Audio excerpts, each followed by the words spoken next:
ইসরায়েলের সাম্প্রতিক আগ্রাসনে ইরানের জ্যেষ্ঠ কমান্ডার ও পরমাণু বিজ্ঞানীদের শহীদ হওয়াকে অপূরণীয় ক্ষতি বলে বর্ণনা করেছেন দেশটির সর্বোচ্চ নেতা আয়াতুল্লাহ আলী খামেনি। তবে তিনি হুঁশিয়ারি দিয়ে বলেন, এই ক্ষয়ক্ষতি জাতীয় প্রতিরোধের মনোবলে পরিণত হবে। খামেনি জানান, শত্রুপক্ষের যে কোনো ধরনের পদক্ষেপ উল্টো প্রতিক্রিয়া আনবে। তিনি আরও জানান, সামরিক ও বৈজ্ঞানিক গতিপথ এখন আরও বেগবান হবে।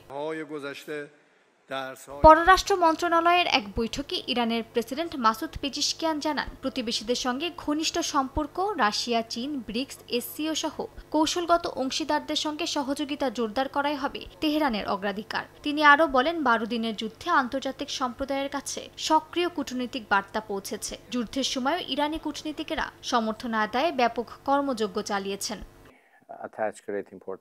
ইরানের পররাষ্ট্রমন্ত্রী আব্বাস আরাকচিও ইরানি কূটনীতিকদের প্রতি কৃতজ্ঞতা জানান। বলেন, 12 দিনের ইসরায়েলি আগ্রাসনের বিরুদ্ধে দেশটির সামরিক ও কূটনৈতিক মঞ্চ একসঙ্গে কাজ করেছে। তিনি দাবি করেন, কূটনৈতিক তৎপরতার ফলে 120টির বেশি দেশ তেহরানের পাশে অবস্থান নেয় এবং ইরানের আত্মরক্ষাকে বৈধ বলে স্বীকৃতি দেয়। আরাকচি আরও বলেন, হামলার সময় পররাষ্ট্র মন্ত্রণালয়ের কর্মকর্তা-কর্মচারীরা দিনরাত কাজ করেছেন। কেউ কেউ কয়েকদিন বাড়িতেও ফেরেননি।